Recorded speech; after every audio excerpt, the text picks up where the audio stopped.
जंगल में बहुत तेज सर्दी पड़ रही थी। सुंदरी कौवे का बच्चा बीमार हो चुका था। उसको सर्दी लग गई थी।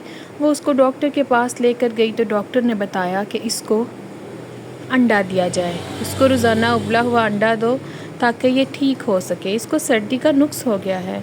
तभी वो कहने लगी, अरे डॉक्टर जी, हम तो बहुत गरीब हैं, हम कैसे देंगे।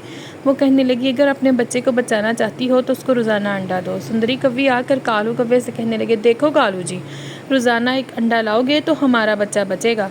कालू कहने लगा, मैं कौन मेरे पास तो इतने पैसे नहीं, मैं क्या करूं। वो कहने लगी, जहाँ से मर्ज़ी लाओ, मैं नहीं जानती।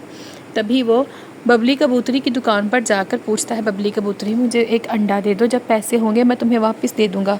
बबली कबूतरी कहने लगी, 20 रुपये का एक अंडा है, मैं नहीं दूँगी, बहुत महंगे अंडे हो गए हैं। तभी कालू कौवा जा रहा था तो उसे रास्ते में मिट्ठू तोते का अंडा नज़र आया। कालू कौवे की नीयत गंदी हो गई।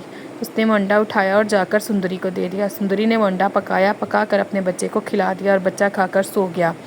बच्चा धीरे धीरे ठीक होने लगा। जब मिट्ठू तोता अपने घोंसले में वापस आया तो उसका अंडा वहाँ मौजूद ही नहीं था। मिट्ठू तोता घबरा गया, जल्दी से सारे पक्षियों के घर गया और अंडे के बारे में पूछा, लेकिन अंडा ना मिला। फिर वो टूनी चिड़िया के पास गया और जाकर कहने लगा, टूनी चिड़िया, टूनी बहन, मेरा अंडा नहीं मिल रहा, ना जाने कौन ले गया है। टूनी कहने लगी, परेशान मत हो, हम अंडा ढूंढेंगे।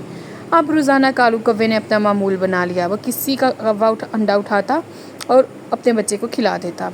सुंदरी कभी चिड़िया के घर आकर शीखियाँ मारने लगी और कहने लगी, मेरे कानू जी तो रोज़ाना अंडा लेकर आते हैं अपने बच्चे के लिए।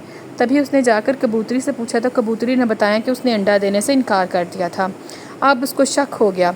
अगले दिन सुबह सुबह ही वो अपने घर के बाहर बैठकर कालू कौवे का इंतज़ार करने लगी कि ये अपने घोंसले से निकले और उसके पीछे पीछे जाए। अब वो उसके पीछे पीछे जाने लगी। कालू कौवे ने टूनी चिड़िया का घोंसला अकेला पाकर सोचा, आज तो इसका ही अंडा खाऊंगा, कौन मेरा बच्चा इसका अंडा खाएगा। तभी उसने अंडे को पकड़ने ही वाला था कि टूनी चिड़िया आ गई और कहने लगी, शर्म करो कालू कौवे, दूसरों के मासूम अंडों को मारकर तुम अपने बच्चे को ठीक कर रहे हो।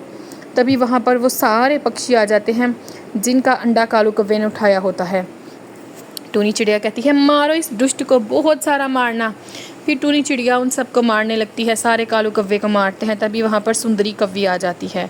कालू कौवा कहता है, अरे मुझे बचाओ, अरे भगवान मुझे बचाओ।